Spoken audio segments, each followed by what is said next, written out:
We're so happy to have Morgan Fox, the political director of NORML, with us once again, giving us an update on what is going on in Washington, D.C. towards federal reform. And the first thing that we're going to talk about today is, of course, the GOP's move to try and not allow federal money to be used at all in any rescheduling activities. Morgan, how big an impact is this, and how big an impact could this be on federal reform? Well, it's certainly an interesting move on the House's part, especially considering that the Senate did not include that language in its version of the CJS bill. And I honestly think that this provision does not stand a really good chance of surviving through a full House floor vote, or through, even if it does get approved in the House, it probably won't survive in conference, because this removes the administration's ability to examine cannabis scheduling and to do anything about it, reserving that power entirely to Congress. I mean, I've always thought that any sort of a rescheduling or descheduling move is probably going to come from Congress anyway, because of the intransigence of the federal government and the edifices of these agencies, which have spent, decades working under the auspices of prohibition and supporting those auspices. And but at the same time, it's politically interesting for Congress to try to take away the ability of the administration to address this issue, despite the fact that the president has said it is something that they're looking at, and that certainly want to retain the power to be able to make moves on if they so desire. Our president likes to do executive decisions outside of Congress sometimes. I wonder if he may actually just say, you know what, I'm tired of dealing with this. Here, we're going to just reschedule it with an executive order. Is that possible? No. The president can direct federal agencies to pursue these things, but the process is very long and drawn out. We know that. Yeah, absolutely. So, the president cannot, with the stroke of a pen, just say, like, cannabis is rescheduled or descheduled, but the president's office can direct these federal agencies that are under executive control to actively pursue the process in an expedited manner. And if Section 607 of the CJS bill becomes law, those agencies will not be able to do that. And that power will be reserved solely to Congress, at least for the coming fiscal year. But we don't know for sure whether or not any sort of appropriations bills are going to pass, because it looks like we're quickly barreling towards a continuing resolution in which the previous fiscal year's budget is carried on with maybe some minor tweaks into the next year, because of Congress being unable to actually pass budget legislation and wanting to avoid a total shutdown, which is coming up in about 20 days. And this is the way our government works these days, isn't it? When they're on deadline to shut down, that's when things get done, I guess. I mean, that's no, I mean, that's when they throw up their hands and say, we're just going to do what we did last year. And right. This is actually something that has happened, multiple times over the past, 15, 20 years. Yeah. And I think people are frustrated and angry in this country, but that's me speaking completely as an opinion, not as a fact here. Let's talk about a win, if you will, for the hemp industry in Texas. The leadership of Governor Abbott now, he got involved. His special sessions didn't get anything accomplished. He still battles with his lieutenant governor, and the governor took the high road, if you will, and created some regulations that actually makes sense for both the industry. I don't know if the lieutenant governor cares, to be honest with you, if he doesn't get his way, but at least the hemp industry will survive in Texas. This is a good thing, correct? Well, I mean, it seemed like most of the narrative in Texas was being dominated by people that were hardcore prohibitionists, or were tomato model, like, we just want no regulation whatsoever, folks. And I think that the inability of the legislature to come to an agreement, and the fact that the governor decided that he was going to step in and say, we're going to at least institute some form of regulation to, maybe not everybody is happy, but at the same time, now they're doing age gating. There are at least some sort of regulatory oversight for production. That is going to benefit consumers across the board. And so I think it's overall a pretty brave move to step in and do that when the legislature was unable to do so. Now, exactly what that executive order looks like in practice, I think remains to be seen. So, I think it's going to be important to pay attention to what's going on in Texas right now. It's going to be important to pay attention to what the legislature does over the next couple of years, because Texas only meets every other year at their state house. So it could be quite some time before we have any sort of legislative insight or additions to these rules going forward. It might be entirely up to the governor through executive order and through the regulatory bodies that have been deigned to oversight some of these areas to develop regulations as they go. So I think all eyes are on Texas right now when it comes to kind of the balance between the various stakeholders involved in the overall cannabis space, whether it be synthetic cannabinoids or traditional cannabis. There you go. So some leadership. That's a good thing. Morgan Fox, as always, a pleasure to chat with you and get enlightened about the real scene of what goes on in Washington, D.C. And I love being educated about this. To me, the whole thing is fascinating. And I've learned so much about how our government works or how well they work on delaying progress. And that's just, again, my opinion. Thank you, Morgan.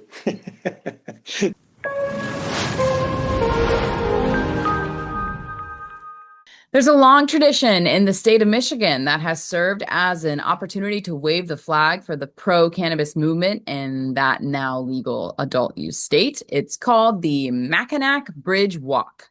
If you don't know your U.S. geography, Michigan has two peninsulas, with the Great Lakes of Michigan on one side and Lake Huron on the other. Once a year on Labor Day weekend, citizens are allowed to walk the 5-mile bridge that connects the Upper Peninsula to the Lower Michigan. This is the 67th year of the Mackinac Bridge Walk, which draws thousands of participants to walk the longest suspension bridge in the Western Hemisphere.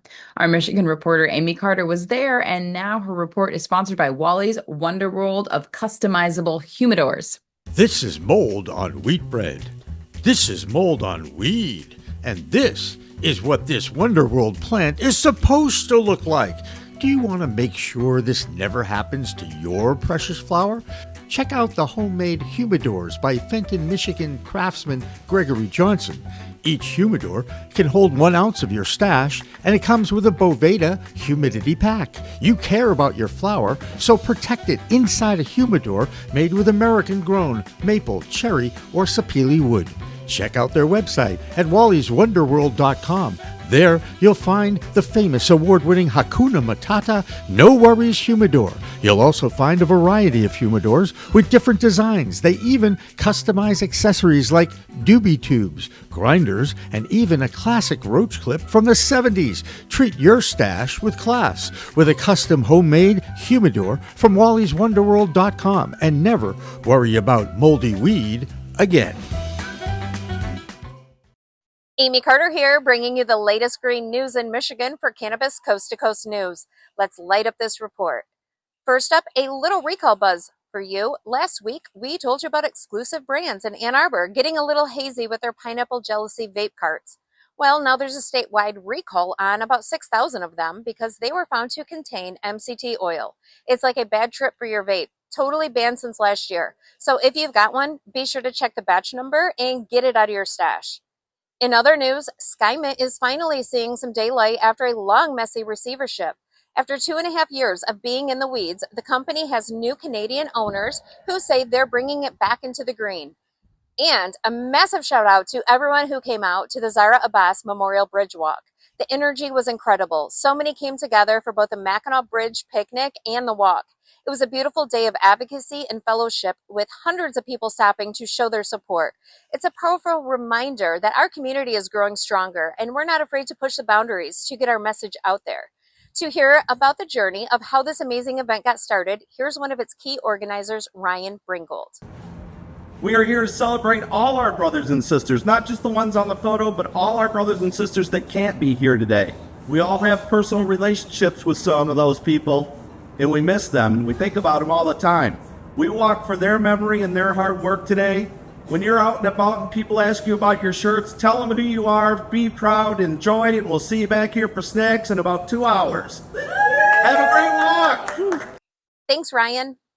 On the legal front, a Warren judge has sparked a new conversation about cannabis laws. A judge out of the 37th District Court has ruled that Michigan Regulation and Taxation of Marijuana Act, the MRTMA, takes precedence over the state's public health code. The ruling came in a case where a pair was charged with marijuana possession within 1,000 feet of a school under the public health code. However, the MRTMA more recently took effect in 2019. It only prohibits possession on school grounds. This ruling highlights the ongoing legal complexities of cannabis regulation in Michigan. Finally, mark your calendars because the Michigan Weedsters annual harvest rally is going down September 9th at the Capitol in Lansing. It's all about shaping our industry, protecting our rights to grow at home, and supporting local businesses against corporate greed.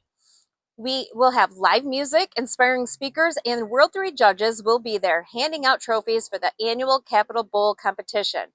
I'm Amy Carter with Michigan Weedsters, and that's your Cannabis Coast to Coast news. The Michigan Report is sponsored by Wally'sWonderworld.com.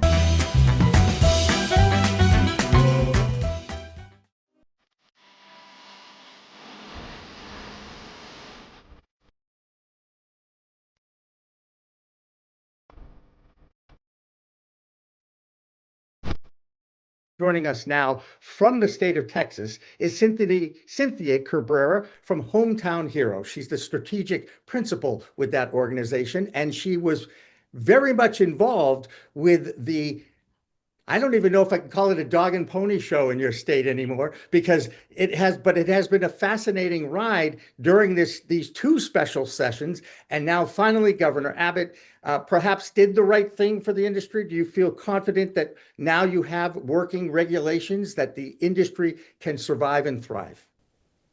Well, contrary to the rhetoric that the lieutenant governor, shot out for 9 months or whatever, the industry has already had regulation since 2019. So what the the only thing that was missing, the only important element that was missing was an age gate, which is something that we as an industry had been pushing for 3 legislative sessions and were unable to achieve because, it would have given the industry, we were told, it would give the industry legitimacy and it would take away a big talking point if we were able to get the age gate. So I am grateful that the executive order that the governor put out includes an immediate age gate, and then the rest of the instructions, and there are, the devil is in the details. Right. So let's talk about some of those details. As someone who's in that industry, what are you most concerned with the executive orders? And of course, the thing about an executive order is, okay, that's in place now. The government doesn't shut down. You guys can still make changes if you have enough people behind you. But point is, what is something in those regulations that does still concern you? Well, obviously, the lieutenant governor has not vacated the state. So we can assume that he will be attempting to influence in some fashion, whatever, what that review of regulation looks like. And I think that enforcement passes over to TABC, which is fine. And then everything else stays with DISHES, and DISHES has to review. And DISHES is the Department of Safety and Human Services or something. And so they have to review the existing regulations to see if they need beefing up or firming up or anything like that. And what's interesting is that agencies in Texas have to review their rules every 4 years. And the DISHES actually reviewed all the hemp rules last year. And made no changes. So it'll be interesting to see how this goes. And again, the devil is in the details. Who is keeping an eye on the ball? Who is trying to perhaps score a win where they didn't get one previously, through another method? So we just have to continue being vigilant. And isn't that, though, that's what makes life interesting, and especially if you're involved with a subject that you're passionate about, like you obviously are in your state. And again, taking it away from the personal the person who has been fighting this total hemp ban for 9 months now, you said. I mean, what happens to him? What is he up for? He got elected, right? The lieutenant governor? Yeah. He did get elected, and it's been more than 9 months because he started his crusade, and I will call it a crusade, in April of 2024. So it's been over a year that we've been dealing with this thing. He did get elected. He is running, he says, for election again. Poll numbers show him way on the decline because this is a wildly unpopular thing that he took. And I may have mentioned earlier before we started filming that I saw a poll today that said that 96% of GOP voters did not believe THC was a priority. They were far more interested in other things in terms of property tax, home, available housing, just general affordability, that kind of thing in the state. And so the flooding was a really big deal. And so the lieutenant governor he went on a crusade and everybody else be damned, so. It didn't make him look good in the media and the reports and, holding up these products and going in. Holding them up and throwing them at reporters. And you notice I kept that down. I didn't want to mention, but yes, he did. I saw it on video. So We all saw it. And we laugh, and certainly there's a sigh of relief now in the state of Texas. And I just wonder if the rest of the country can see this as maybe take a lesson or certainly learn from this. What do you think that is the lesson that the rest of the country can look at Texas and say something like, well, they figured it out. Why can't the rest of the country figure it out? Well, I'll tell you, so Hometown Hero, we don't just focus on efforts in the state of Texas. We work at the federal level and we have lobbyists in multiple states. And I think the takeaway in Texas is that people have to continue fighting. And what I've seen in other states where we participate is that people, they get tired, they give up, they just want to make a deal. And there's never a good deal, right? If somebody's coming to try to kill you and you're like, listen, I'll just give you my left arm, they're coming for the right arm too. Yeah. It's not the way it works. And so I think the lesson is that people need to stay firm. You have to know when to negotiate. You don't negotiate too soon. You don't go in too late. And in a lot of states, it's the same, we're talking about hemp right now, but I've spoken to a lot of people on the marijuana side who are very unhappy with the regulations that they have.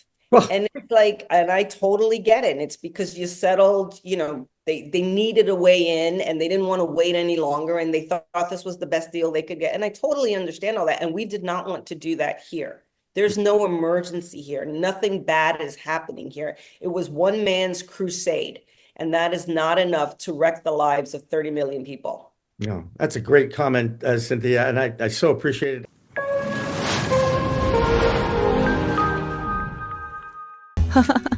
I think I messed up. Did you know there's a place that covers all the cannabis news you need? Pro Cannabis Media is now WPCM-TV, your go-to website for things cannabis. WPCM-TV is the CNBC of weed, bringing you the latest news you need. Amy Carter. This week, she reports from inside the State House in Lansing. I'm Amy Carter from Michigan Weedsters with this week's Michigan Report for Cannabis Coast to Coast News. And talk shows about all things cannabis.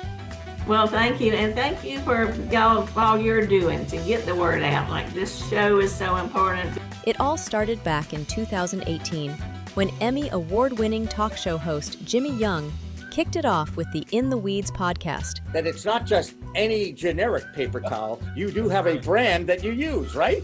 Yeah, we live or die by the bounty. The quicker picker-upper. I love that. His mission? Building an army of multimedia journalists and podcast hosts who are documenting the fight to end cannabis prohibition in this country and around the world. Fast forward to today, and we've got the nation's only weekly cannabis coast-to-coast news program with Elena Pinto. Hi, everyone. Welcome to this week's Cannabis Coast to Coast News, WPCM-TV's weekly production of the fight to end cannabis prohibition in this country and around the world. I'm Elena Pinto. Delivering the nation's only TV news-style program. Since June 2021, WPCM-TV has racked up over 1.3 million views, with 17 million impressions and picked up over 16,000 subscribers on YouTube alone. For more information, contact the team at WPCM-TV.com